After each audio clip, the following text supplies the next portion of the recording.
everybody, my name is Kiwi, and welcome to Swooning Over Stands, a Grunkle dating sim. Yeah. Let's start.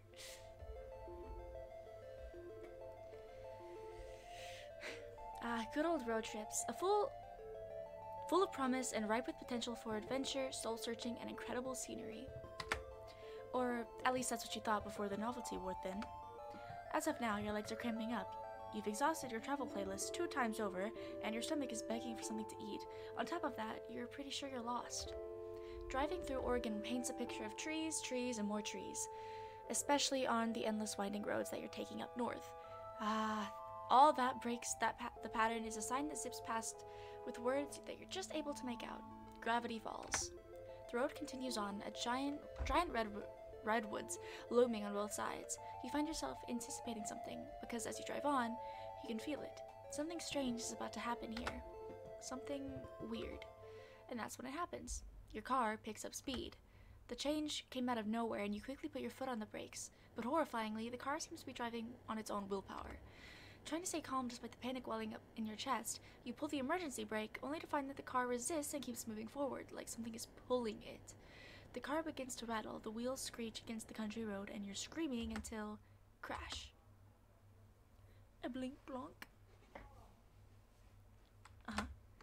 There's smoke. Why is there smoke? You cough, fumble for the door, and manage to undo the lock just before the door is wrenched outward from your grasp. Something lands on your shoulder. A hand. Are you alright? I have to answer this guy because I haven't answered him. Hang on.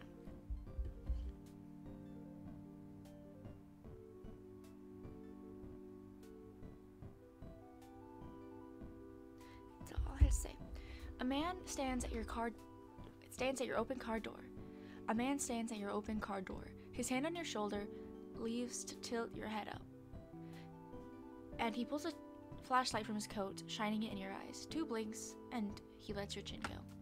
His eyes dart over the rest of you, looking for injuries. Still stunned, all you do is watch. What's your name? Regular person. That's my name. You know me, regular person. My name's Kiwi. And your pronouns? Oh, thank you. She, her. Kiwi, I'm Stanford Fines. Forward for short. I would shake your hand, but you look shaken up enough as it is.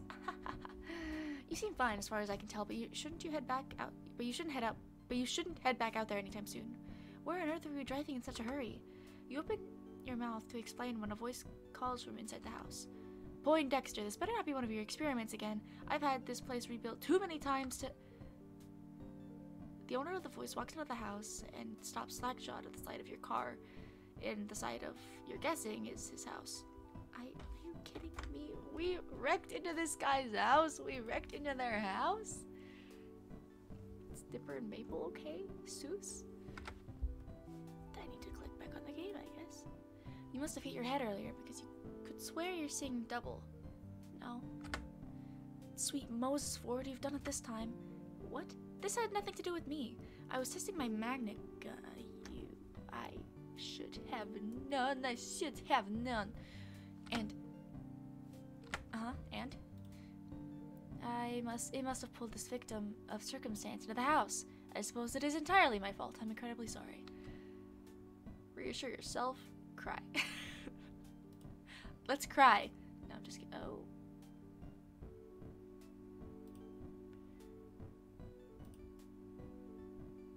There's no save button anymore. Reassure him.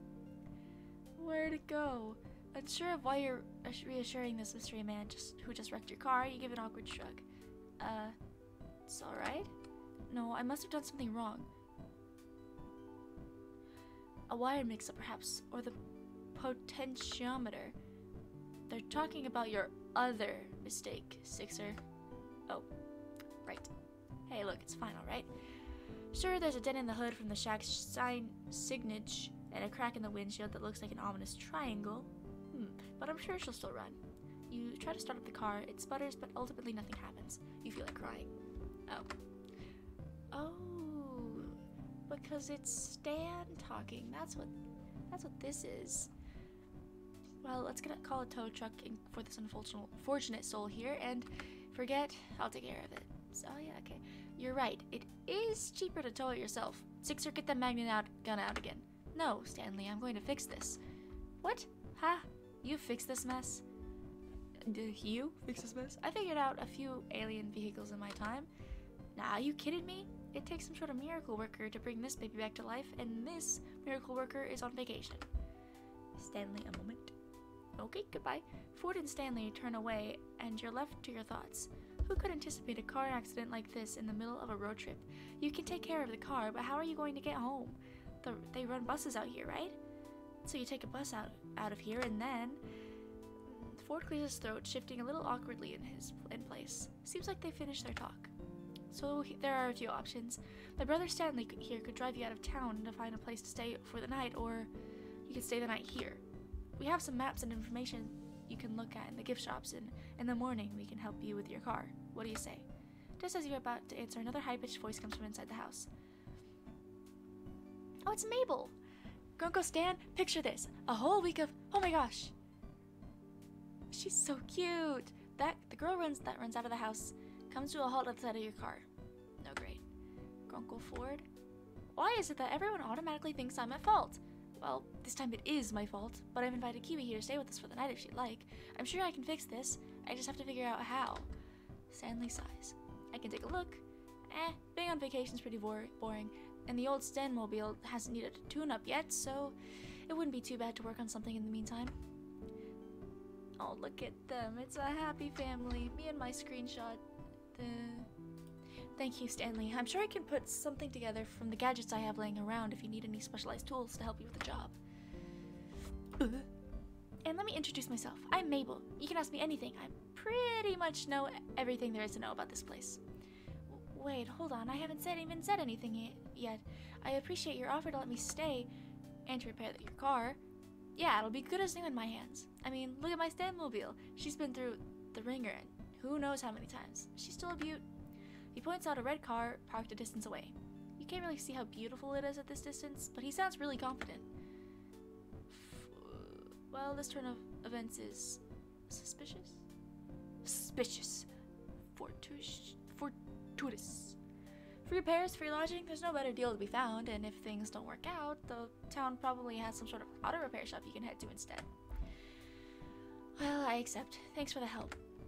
And my apologies again. What an embarrassment. I must have made such an elementary mistake. As the pines lead you inside the house, Mabel leaves her number in your phone for you to call whenever, and you find out that the Ford's twin goes by Stan. This part's the house, but just outside the door is the Mystery Shack. Hey, you ever been in the Mystery Shack before? I wanted to, actually. I saw a bumper sticker while I was on the road and got curious. You're interrupted by a loud triumphant ha! Those bumper stickers were a good investment. And Sixer says they're too plain and graphically simplistic, and don't even have an address on them, Stanley. How is anyone supposed to find this place to attract us customers? Sixer, did you hear that? Well, they are graphically simplistic. I don't know how she found the place, let alone thought what is the Mystery Shack was compelling. Kinda liked it. See? She kinda liked it. Hey, I like you, Kiwi. How about I give you a tour sometime tomorrow? Regular price. Tomorrow? Then I'll have to squeeze all my get-to-know-you questions in today. Kiwi, tell me, capybara, yes or no? At that moment, a boy passes in the hallway at the doorway, and Ford calls out to him. Dipper, my boy, I'm surprised I didn't see you run out to the scene of my crime. Ouch. What? Crime? What crime? I have an alibi, I swear. Oh, you have someone with you. Hey, I'm not suspicious at all. Did you guys see the car in the side of the shack, though? For a second, I thought the Manitors were back with the grudge. What? What? Yes, about that. Dipper, meet Kiwi. I've, stranded her car here by accident. She's staying here for the time being. Sorry, stranded her car here? You crashed it? Yeah, he did. Yeah, the S in shack fell on it and everything. And the windows are cracked? One window, the windshield. And Kiwi was lucky enough to make it out alive? She's fine, no injuries, thankfully. The magnet gun's rather safe despite never having been tested in a formal setting. Yeesh, did you not, like, take safety precautions or anything? Actually, the irony of the situation is that I was trying to install a safety precaution that vacuumed my car into your house.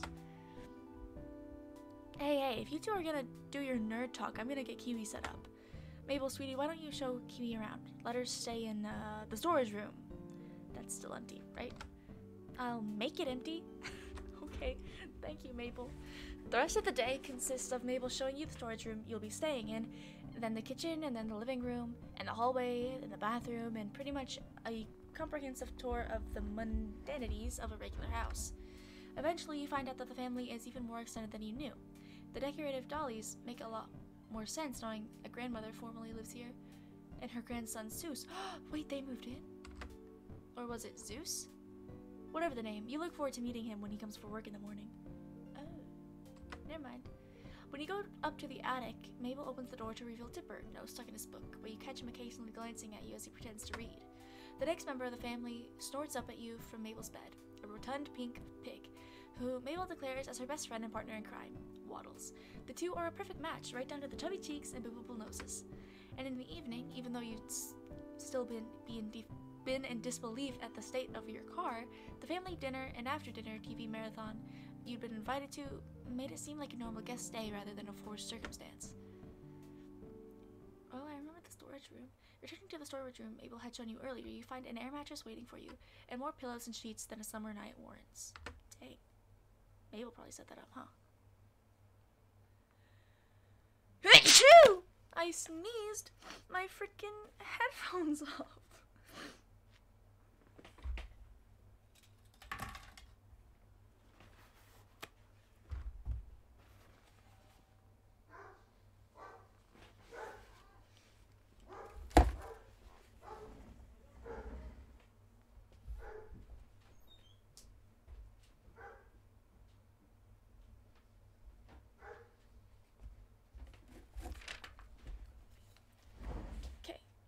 It's just the USPS guy.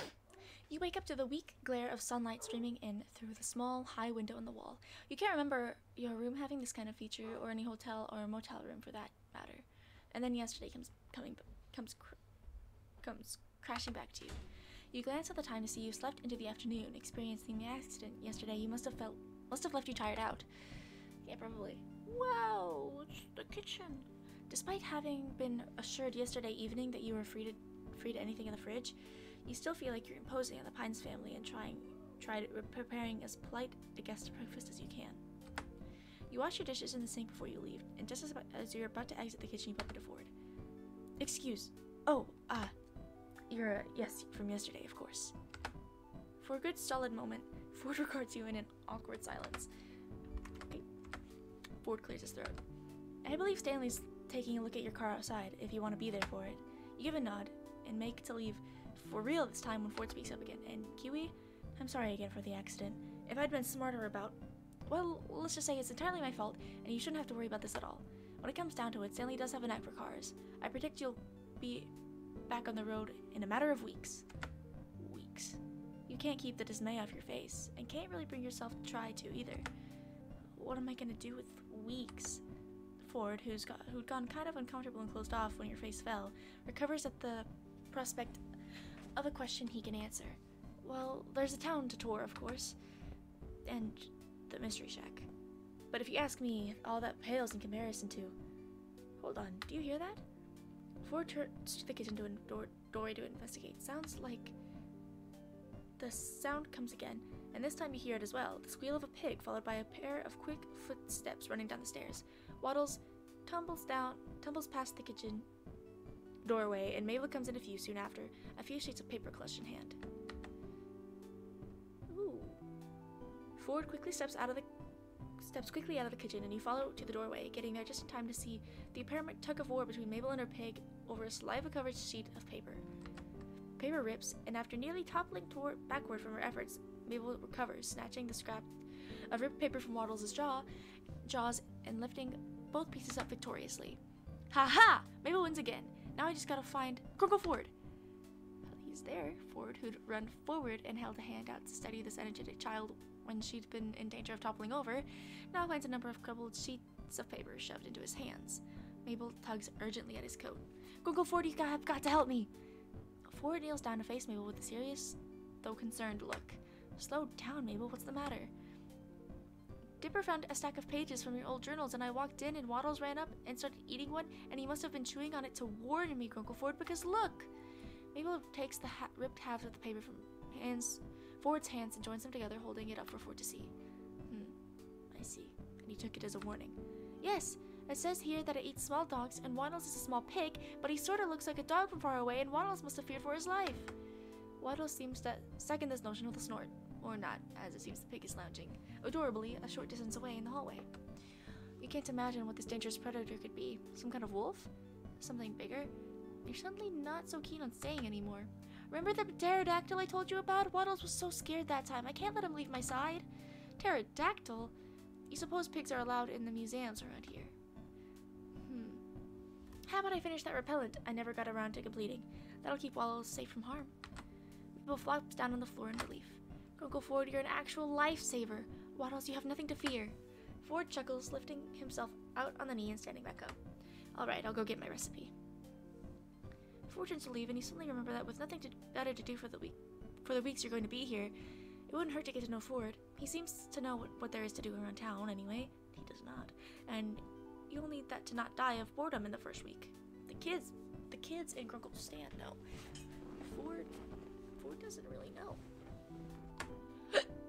Or more pressingly, you could go check on your car and see what Stan's made of it so far. You're not exactly eager to face seeing your car in the side of the house again, though. There's no buttons here anymore. There's no buttons. I guess we could get to know Ford. Ford, wait. Need a hand with that recipe? I can handle it myself. Are you sure you couldn't use a hand? Ford looks away, and you follow his averted line of sight to Mabel, who's just mouthed something that you couldn't catch. When she catches you looking her way, Mabel gives you a 100-watt smile. The picture of innocence. Ford rubs the back of his neck. Yes, I suppose I can accept some help. And with that, assured that Ford is on the task, you spot Mabel rolling away with Waddles into the living room. Before we get started, I suppose I should give you an introduction. Kiwi, tell me, do you believe in the supernatural? I do, actually. Well, you're about to come face to face with the unexplainable yourself. You see, Gravity Falls isn't some quiet, unassuming backwater town. Much more lurks below its surface. Ford pockets the crumpled journal papers and gestures for you to join him as he walks. You do, and follow him through the living room and into the gift shop. For example, you must have heard Mabel mention a pterodactyl. Most would say none exist in the living world today, but I say, not if you know where to look. Ford reaches under the cashier counter and retrieves a packet of vintage-looking gum, inspecting it for a moment before slipping it into his pocket. He looks around and thought, hold on to my explanation for a moment. I need to retrieve some more supplies. Gum and supplies? Ford ushers you out the gift shop entrance so that you find yourself the outside of the shack, then shuts the door behind you. Okay. Try and peer through the window. Respect the man's privacy. He's clearly got business in the gift shop. You, correctly and politely, just stand out there until Ford returns. You maybe scan the sky for a pterodactyl while you wait. Not too long, the door opens behind you, and Ford joins you outside, looking no different than before. He must have stored whatever supplies he went to retrieve in his coat, but the trench coat falls too naturally on his figure for him to be hiding much. Where were we? Ah, yes. Ford pulls a pen and a pad of paper from his coat, walking as he writes. Just as you're about to head out, he stops and smacks his hand to his face. Oh shoot, 1 second. Ford hurries back to the house, realizing he forgot one important component to his adventure. Butterfly net. Before you get a chance to ask, he strides out ahead of you, obviously in no mind to tell you what it's for quite yet. Okay, good to know. The pair of you walk past the shack and down a well-worn path into the trees surrounding the house, sunlight peeking between the pines. He double-checks whatever he scribbled onto the paper and tucks it back into one of his coat's seemingly infinite pockets. He stops and turns to face you with a definitive nod. My recipe for repellent called for a sprig of lavender, 2 thin slices of ginseng, a drop of bat blood, a chunk of amber, and 3.5 millimeters of ink. He pauses, staring down the path in thought. Obviously, I already have all those components on hand. All except for one last ingredient, a single moth's wing. From MOTHMAN himself. You can't help it. You gasp. Ford glances at you, and you think you see a hint of a smile before he turns back to the path and continues along, wind ruffling through his hair. You see, Mothman is the very creature on that page that Waddles seems to fear. Using a piece of itself should ward it away, or at least lead it to believe that Waddles isn't for eating. I would have already completed the repellent years ago if I had managed to collect that wing. Was it too difficult? Oh, I just never got around to it. Besides, Mothman used to come bat at this lamp I had lit out in my backyard. It seemed like such an innocent hobby that I never had the heart to chase it off. But if this brings Mabel and her pig a peace of mind, then the time has come to this. I cannot read. Sunlight filters through the trees, causing dappled shadows across Ford's coat as he leads in front of you. Break the silence. How do you know so much about this stuff? How much further are you walking? How do you know so much about this stuff? I study anomalies. Anything unusual, strange, and just plain weird. I began my research in this town because it was, and remains, a hotbed of paranormal activity.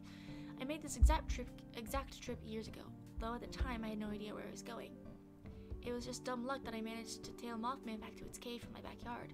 Navigating the forest by moonlight, it's poetic but not advisable. I made plenty of other discoveries as well, from fairies to gnomes to amalgams of creatures who were never meant to cross to... Ah, wait. Ford reaches into his pocket and pulls out the slightly crumpled pages Mabel had pushed into his hand earlier, smoothing them out and shuffling through them. Take a look at those. There. More definitive proof than just my word.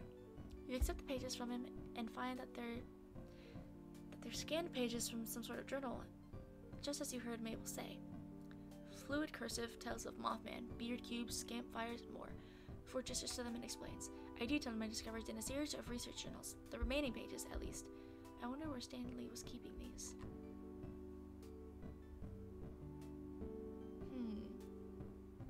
You drew these? Were any of these creatures ever dangerous?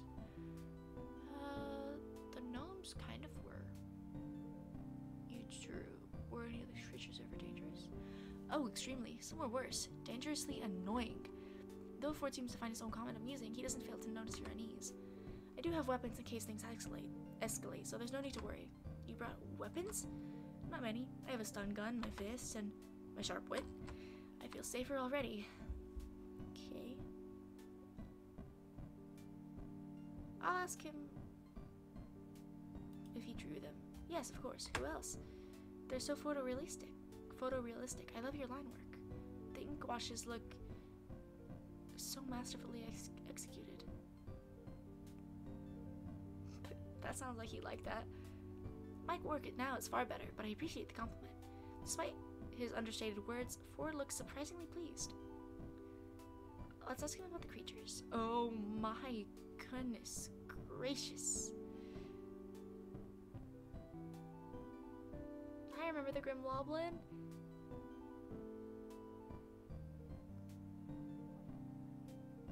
I don't know what to ask about. It says here that Mothman turns into a bunch of moths. It's kind of cool. So what this leprechaun? There are floating eyeballs here? Sounds disconcerting, doesn't it? I once released them in my house by accident and found eyeballs in the most unsuspecting places for months.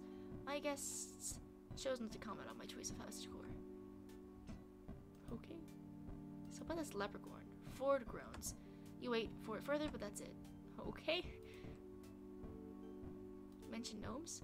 Other places have rats, mice, or insects as house pets. We have gnomes. Picture your typical garden gnome, but more disturbing. Okay. Gravity Hall Falls is giant fruit bats, actually. They're among the first to teach me not to judge a creature by its reputation. I only realized they were harmless once I'd been bitten by one. Oh, no, this sounds pretty bad. It actually healed quite fast. I attribute that to the health kick I was on soon after.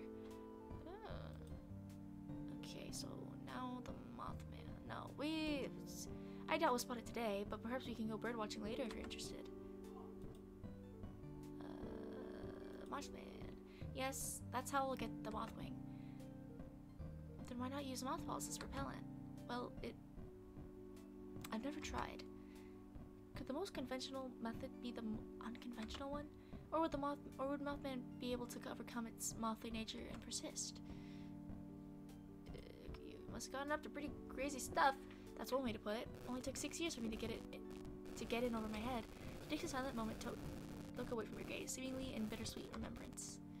You didn't bring your magnetic gun? I thought it would be prudent to leave its magnetic fields alone for a while until I have the time to optimize it. You see, I was trying to widen the area of magnetic influence, but it's been a while since I last worked with the gun. I need to refamiliarize myself with its inner workings. My guess is I switched a wrong wire or two and instead narrowed the beam. I'd like to see how it works sometime.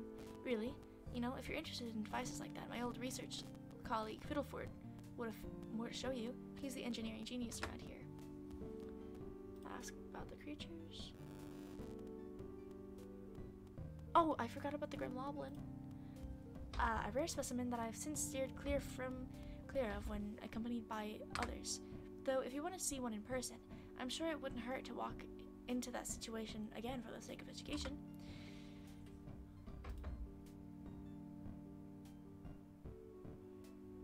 That's all there is. Walk in silence. Suddenly, Ford puts an arm out in precaution, slowing his pace. You narrowly manage to not collide with him and take a quick glance around to see nothing. Look, there. You see what looks like a bundled up plaid shirt moving along the forest floor. Wait, is that a beaver's tail? It looks like a platypus. Ah, what are you doing all the way out here? Don't you mean a platypus? Ford shakes his head with a grin. I mean what I said. It's a plaid platypus. A platypus. Ford moves into a crouch, but stays at a respectable distance following the small creature. You watch him, and after a moment, mimic his actions. Ford's giving this creature a big smile, the first of its kind that you've seen since leaving Mabel at the shack. You're a cute one, aren't you? And in one of my favorite patterns, too. Ford motions for you to move forward a little more, at the distance he's maintaining. If I were to rate the oddities that live in this forest on a scale of least to most annoying, these little guys would get immunity. They have done nothing wrong, and I appreciate them for it. As the two of you watch in quiet appreciation, a platypus ambles into the underbrush and vanishes from view. What a cute little guy. It's pretty cute. I didn't see one, but pretty cute. The two of you continue deeper into the forest. The foliage seems denser now, and you look through the treetops for a glimpse of the sun, which has dropped low in the sky. It had already been getting late when you left, but you hadn't thought Mothman would be this far out. And almost as though he'd read your mind, Ford answers for you. Mothman is rather reclusive, and as such lives deeper within the forest than bolder creatures like the gnome. Are you alright? Huh? That is, are you tired at all? I should have asked sooner. It's just been a long time since I've traveled with anyone new. Stanley tends to speak his mind without my asking.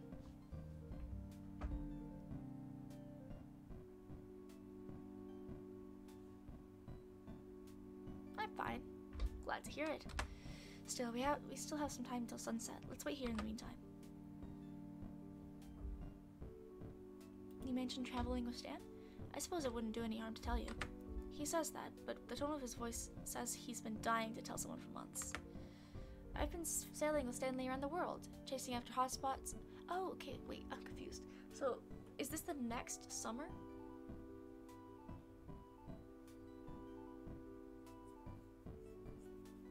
After last season? He seemed to view it as a vacation, but I saw it as a chance to pick back up on some serious research. I've been rather eager to break the news of what we found to the world, but I must organize my findings. And if I'm honest, I still need to get time to get back into the swing of things. Must be strange to come back home after traveling so long, huh? More than you know. Ford laughs, shaking his head. Behind his glasses, his eyes are downcast, almost sad. You want to ask, but decide to stay silent. The moment the sun touches the horizon through the gaps of the treetops, Ford gestures for the two of you to continue. You hadn't noticed, but you've been resting within a short distance of a small clearing that holds a cylindrical stone marker. The stone marker bears intricate swirls carved into its surface. Ford reaches into his coat and produces the packet of gum from earlier, opening it and dumping the pieces out into his palm. Gum? Thanks. Unsure of why you came all the way out here to unwrap gum at sunset, you accept a stick of gum. Ford puts the remaining gum in his coat breast pocket. He unwraps the now empty gum packet to reveal that it was hiding a small piece of parchment, folded up to act as lining. He smooths it out against the stone, holding it under the deep orange-red light of the sunset. You step closer to look over Ford's shoulder. The parchment holds a detailed drawing of swirls carved into the stone, documenting every crack on the surface. As you watch, a golden cursive unfolds itself across the page, seemingly fueled by the sunset's warm light. I can't speak. Ford reads the words as they appear. Such a place the Mothman doth rest, but please do not disturb his nest. If kindness be something thou bereft. Ford lifts the parchment a little higher to prevent his shadow from obscuring the rest of the line. Follow thy nature and turn left.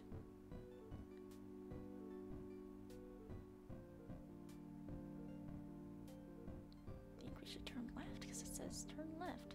I think he should answer this one. The answer is clearly left. Let us continue onwards. He wanted me to answer. Left leads you to a dimly lit cave, which Ford says he remembers well, except last time he was here it was pitch black since he arrived in the middle of the night. From its depths, you hear the faint sound of dripping water echoing off the cave shrouded walls. You slow as your eyes attempt to adjust to the low light. Ford pauses in front of you, reaching into his coat for something. Hold on, I have a flashlight in here somewhere. This cave has never received much natural light, you see, and he rummages further, and you see a couple of dice, the pad of paper from earlier, and a quill. He has some custom pocket work going on in there too. And you bet one of his coats in inner pockets has a pen protector in it. What is that? Here we are. At last, allow me to... Darn, out of batteries. Wait, I think I have one. You pull out your phone and turn on its flashlight. Though the light is small, it does the job. Huh, you saved our hides there, Kiwi. I was about to pull out a matchbook. With your light guiding the way, you and Ford move further into the cave, which yawns wide around you. It isn't until the sliver of natural light from the entrance disappears that Ford speaks again. It's been years since I've been here, decades even at this point, but I'll always remember the eye bats as one of my first discoveries when I arrived at Gravity Falls. How did you find them in the first place? One got in my house, you see. I was making breakfast one morning, and one managed to find my cereal box. When I poured the cereal into the bowl, it came fluttering out, agitated like it belonged there. The nerve! He still sounds so indignant, even years later, that you laugh. I wanted to contain it for further study, but unfortunately it managed to get away. And as I thought about it afterwards, its people had constricted against the light, unfamiliar of the bright light in the kitchen. So either it's nocturnal, or it lives in the deepest, darkest cave in Gravity Falls. Found them easily after that. Did you manage to catch one? Somewhat. I came running through this cave with a butterfly net and my wits. I brought a working flashlight that time. They all hid in dark corners. Once I turned the flashlight off, they flocked to me. I caught 18 of them that day, but it reminded me of the stealth uses of... The rapid sound of clicking claws against the stone startles you, a shiver running up your spine. The dark. You turn off your light. Ford taps your shoulder and gestures for you to keep moving forward. Eventually, the narrow passage widens into a large room. The darkness shrouds the source of the dripping water from view, but as your eyes adjust, you squint to see a strange winged shadow. A shadow with eyes that glow red in near darkness like rubies. Your breath catches in your throat as the realization comes over you. Ford is apparently fairly close to you in the room. You find when he speaks a few inches from your shoulder. You catch the shadow of his arms swinging out in a wide arc, like he's introducing you to... Kiwi, I'd like for you to meet the Mothman. He whispers, but even in the dark you hear him grinning excitedly at you. You see him. You can't hear him doing that. Ford looks between you and the Mothman, apparently hoping for a dramatic relation. Your speechlessness seems to satisfy him. Don't worry, hasn't noticed us yet. Here's the plan. You make contact with the Mothman and He pulls out a butterfly net and a large little jar. Not sure where that one came from within his coat of mysteries is lost to you. Oh. Ah! Not now where that came from. Gotcha. We'll capture one of the 100 moths that comprise it. Wait, I could have touched the Mothman? The Mothman? Yes, it turns into 100 black witch moths. It's like experiencing a sort of locusts, surprising when you're not expecting it. Remember, even just a slight light touch is enough. You still yourself, waiting for its signal. He wakes his hand to coax you forward, and then it's up to you to decide how well to make contact. Run straight forward, approach with stealth.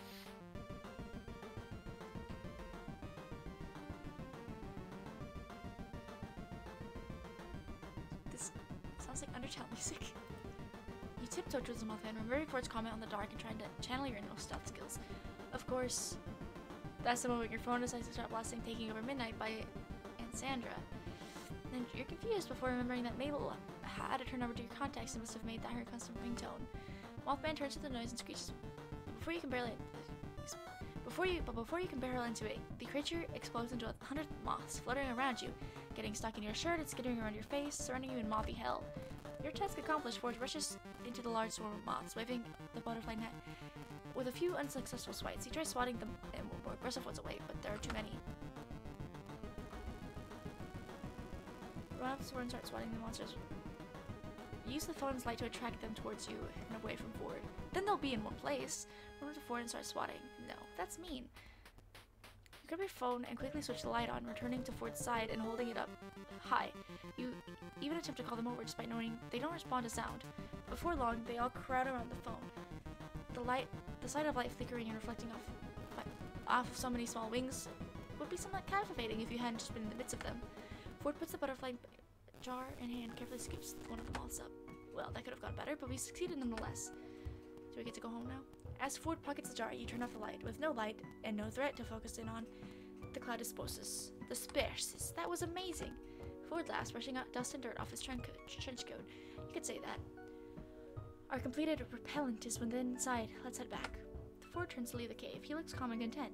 You, on the other hand, are buzzing with energy under the inner gentleman. Should you go for a high five?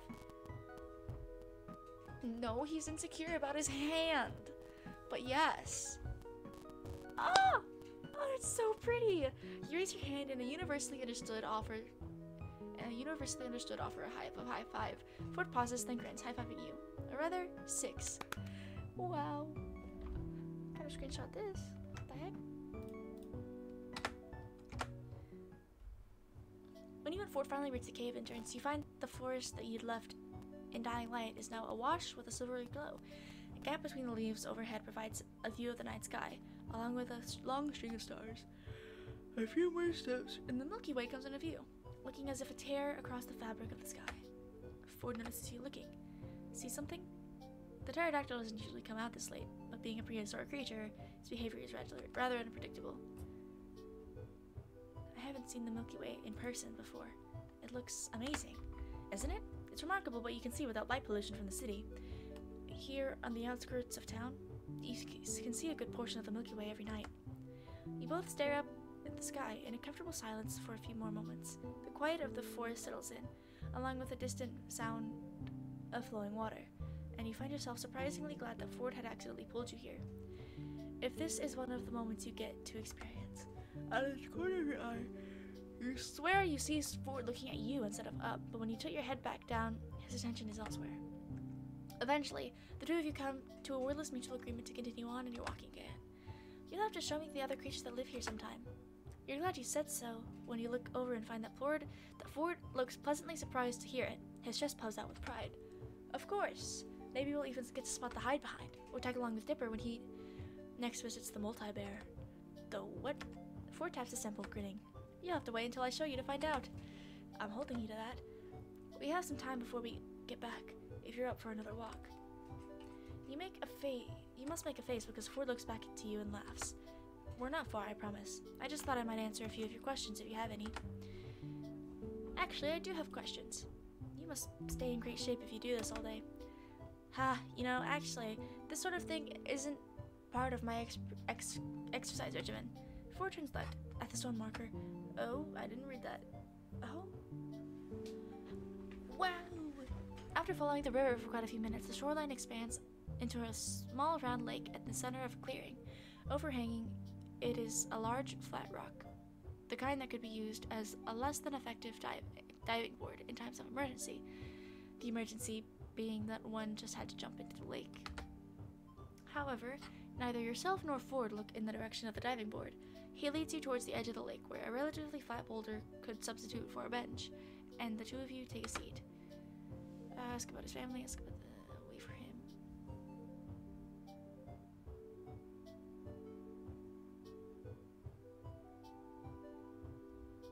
Ask about the other creatures. Ask about Ford and the stars.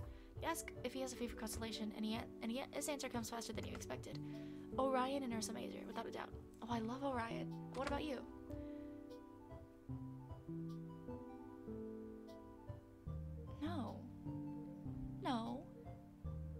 I do like the stars in general, but Orion's my favorite. So in a sense, they're all your favorite. Yes. Ask about... I'm not gonna ask about staying until later. Ask about the Mystery Shack. Ah, yes. The Mystery Shack used to be my house once upon a time, and now it's a tourist trap. I'm glad for what it's become as a home. I just wish it weren't so offending to each of the senses. Ask about his family. What is Stan like? Stubborn, foolhardy, a liar, and a cheapskate. But a true hero at heart. There's no one else I'd like to call my brother. Who is Seuss? Ah, the handyman, Seuss. He's...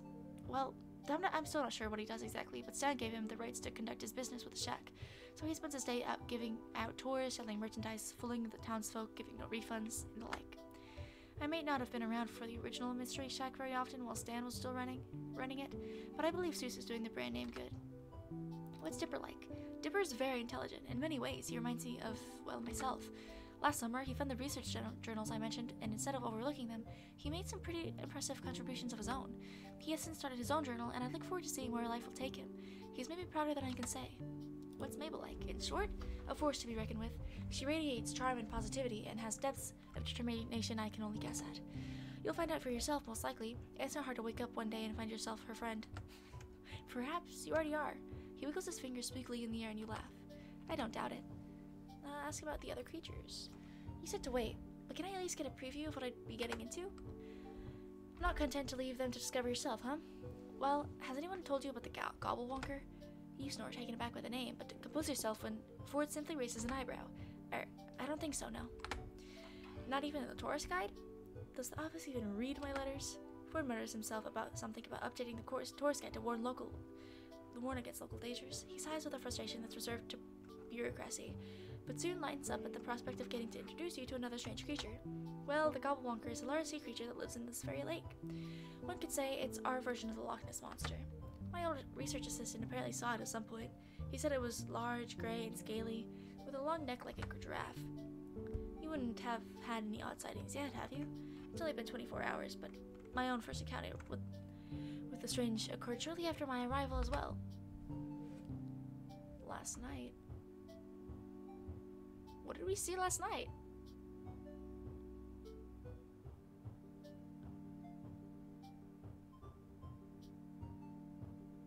No, I don't think we saw anything, not apart from today. Well, don't count on that being the norm, Kiwi. In fact, the norm is a laughable concept here. Ask about staying. Are you really okay with me staying here? Absolutely. I owe it to you, after all. You helping me today, however, was not part of the plan. You're making it rather hard to settle my debt. I think you did me a favor just by letting me come along today. The two of you share a smile. Ford looks out across the lake in thought. Kiwi, I have to admit, I didn't want to take you with me early today. I thought I'd be walking myself into an uncomfortable social situation. So did you, to be honest. And you did well out there. Not many tourists could handle the task we just completed. This had the potential to have gone disastrously. I mean, a butterfly net against a Mothman easily a 30% success rate. Bruh. Sometimes the more Ford speaks, the less reassured you feel until all that's left is a distant unease. You smile and nod anyway.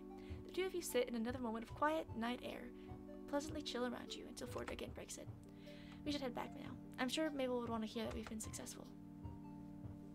You stand and give Ford a hand from the makeshift bench. Ford takes lead again, and soon you're no longer able to catch sight of the lake when you glance back. Ford gradually adjusts his pace to yours, walking side by side with you in a companionable silence all the way back to the shack. Almost there, you recognize from the incredibly flashy signs, touring phrases out like "Mystery Shack this way" and "Sasquatch to your left," that you are extremely close to arriving at the shack. And as you and Ford leave the tree line, you see the bright lights shining on the porch.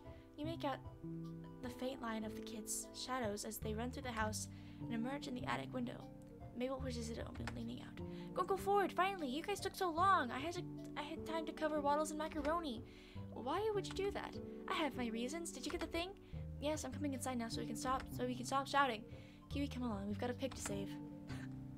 Ford strides into the shack, a man on a mission. You grin and follow, but not before taking one last look at the night sky. Yeah, maybe your stay won't be too bad after all. But back inside the shack, the grand conclusion to your expedition to the Mothman's cave is spritzing Mabel's pig with the newly finished deterrent. The poor piglet reeks of lavender. You see Mabel and dip her head up to bed, looking sleepier than usual as a result. Something about lavender is so soothing to the senses that you crash out fairly soon afterwards, face first on your makeshift bed. Oh my goodness. This is so cute. Call the caterers. I hear wedding bells. Love meter. Huh. Looks like this is actually working out. Okay. Well, you see, that's gonna be all for this video, actually. Yeah, I can't save anyway, so I'll just figure out a way to get back to where I was. That'll be all for this video. If you liked it, then leave a like, leave a comment, subscribe, and let me know if you want to see more of this dating sim. Gallery, though. Oh. That's so cool. Oh. But yeah, thank you so much for watching this video. If you liked it, leave a like, leave a comment, subscribe, and I will see you in the next video. Bye! I love you. I'll figure out how to fix the save issue. Everything changes.